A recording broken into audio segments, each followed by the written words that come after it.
ایران کی جوہری تنصیبات پر حملہ کر کے امریکہ بھی اسرائیل کی جنگ میں شامل ہو گیا۔ امریکہ کی فردو، نتنز اور اصفہان جوہری تنصیبات پر بمباری۔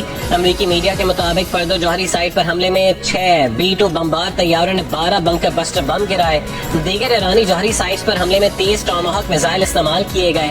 ایرانی ایٹمی توانائی ادارے نے فردو، نتنز اور اصفہان جوہری سائٹس پر حملوں کی تصدیق کر دی۔ جوہری تنصیبات پر امریکی بمباری کے بعد ایران کا تل ابیب سمیت اسرائیل کے مختلف شہروں پر میزائل حملہ۔ عرب میڈیا کے مطابق تازہ میزائل حملے میں 20 سے 40 بیلسٹک میزائل داغے گئے، جس سے حیفا اور تل ابیب میں تباہی ہوئی۔ دفاعی نظام متعدد میزائلوں کو نہ روک سکا۔ ایران کی پرامن جوہری تنصیبات پر حملہ کر کے سلامتی کونسل کے مستقل رکن امریکہ نے UN چارٹر کی سنگین خلاف ورزی کی ہے۔ امریکی حملوں کے دیر پا نتائج ہوں گے۔ ایران کا امریکی حملوں کے بعد پہلا رد عمل۔ ایران کے وزیر خارجہ عباس عراقچی نے کہا ہے کہ ایران اپنی خود مختاری، مفادات اور عوام کے دفاع کے لیے تمام آپشنز محفوظ رکھتا ہے۔ جوہری تنصیبات پر حملے اقوام متحدہ کے چارٹر، بین الاقوامی قانون اور NPT کی سنگین خلاف ورزی ہے۔ اقوام متحدہ کے ہر رکن کو خطرناک اور مجرمانہ طرز عمل پر تشویش ہونی چاہیے۔ امریکی حملوں کی مذمت کے لیے ایران کی UN سلامتی کونسل کے ہنگامی اجلاس کی درخواست۔ ایرانی UN مشن کا کہنا ہے کہ اقوام متحدہ عالمی امن برقرار رکھنے کے لیے سلامتی کونسل ہنگامی اجلاس بلائے۔ ایران سخت جارحیت کی ان کارروائیوں کی شدید مذمت کرتا ہے۔ امریکی صدر کی ایران کو رد عمل کی صورت میں مزید مہلک حملوں کی دھمکی۔ ٹرمپ نے کہا کہ اب یہ تو یا تو امن ہوگا یا پھر ایران کے لیے سانحہ ہوگا۔ بہت سے اہداف رہ گئے، امن نہ ہوا تو درستی کے ساتھ دیگر اہداف کے پیچھے جائیں گے۔ آئندہ حملے مزید سخت ہوں گے۔ ٹرمپ نے کہا کہ ایران کی جوہری تنصیبات کو تباہ کر دیا۔ امریکہ کا مقصد ایران کی جوہری افسودگی کی صلاحیت کو ختم کرنا تھا۔ اسرائیلی وزیر اعظم نیتن یاہو نے کہا ہے کہ امن طاقت سے آ سکتا ہے۔ ایرانی جوہری تنصیبات پر حملے اسرائیل سے مکمل رابطے کے ساتھ کیے گئے۔ صدر ٹرمپ نے آپریشن مکمل ہونے کے فوری بعد انہیں کال کی۔ ایران کا جوہری پروگرام اسرائیل کے وجود کے لیے خطرہ۔ اسرائیلی جارحیت سے عالمی امن کو خطرہ ہے۔ اسرائیلی اقدامات عالمی قوانین کی سنگین خلاف ورزی ہیں۔ مذاکرات سے ہی ایران اور اسرائیل جنگ کا حل ممکن ہے۔ نائب وزیر اعظم اسحاق ڈار کی مذمت۔ استنبول میں OIC وزرائے خارجہ کونسل کے اجلاس سے خطاب میں کہا کہ ایران کے خلاف اسرائیلی جارحیت کی شدید مذمت کرتے ہیں۔ مشرق وسطیٰ میں بڑھتی ہوئی کشیدگی پر تشویش ہے۔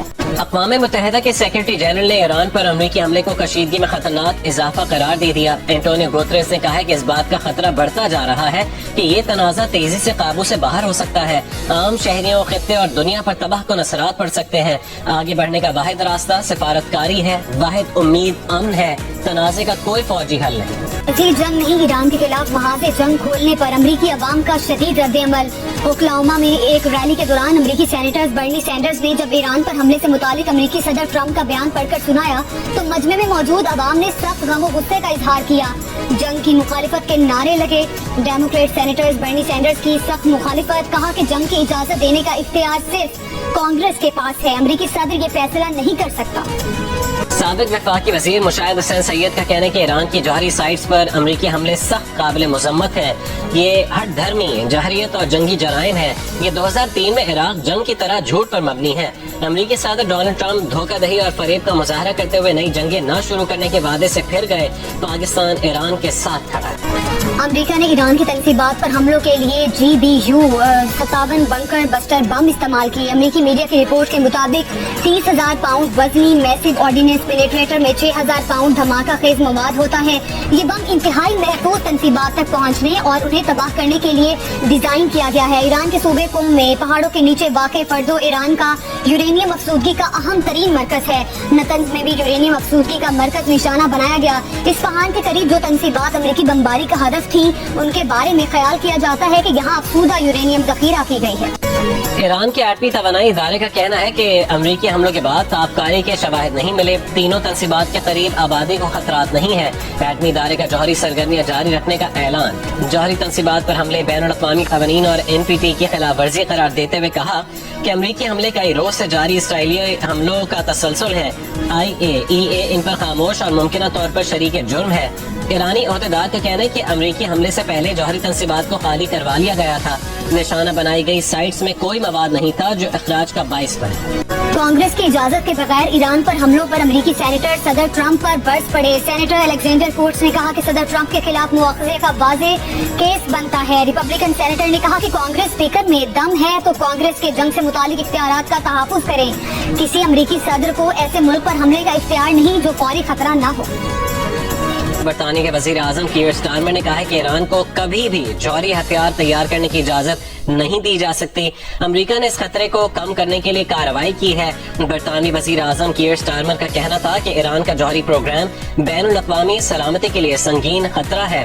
مشرق وسطیٰ کی صورتحال غیر مستحکم ہے. مشرق وسطیٰ خطے میں استحکام ترجیح ہے اور ایران سے مذاکرات کی میز پر واپس آنے، سفارتی حل تک پہنچنے کا مطالبہ کرتے ہیں. برطانیہ کے وزیر اعظم کیئر سٹارمر کا یہ بیان سامنے آیا. ان کا کہنا ہے کہ ایران کو کبھی بھی جوہری ہتھیار تیار کرنے کی اجازت نہیں دی جا سکتی. امریکہ نے اس خطرے کو کم کرنے کے لیے کارروائی کی ہے اور برطانوی وزیر اعظم کیئر سٹارمر کا کہنا تھا کہ ایران کا جوہری پروگرام بین الاقوامی سلامتی کے لیے سنگین خطرہ ہے. مشرق وسطیٰ کی صورتحال غیر مستحکم ہے. مشرق وسطیٰ خطے میں استحکام ترجیح ہے. ایران سے مذاکرات کی میز پر واپس آنے اور سفارتی حل تک پہنچنے کا مطالبہ کرتے ہیں.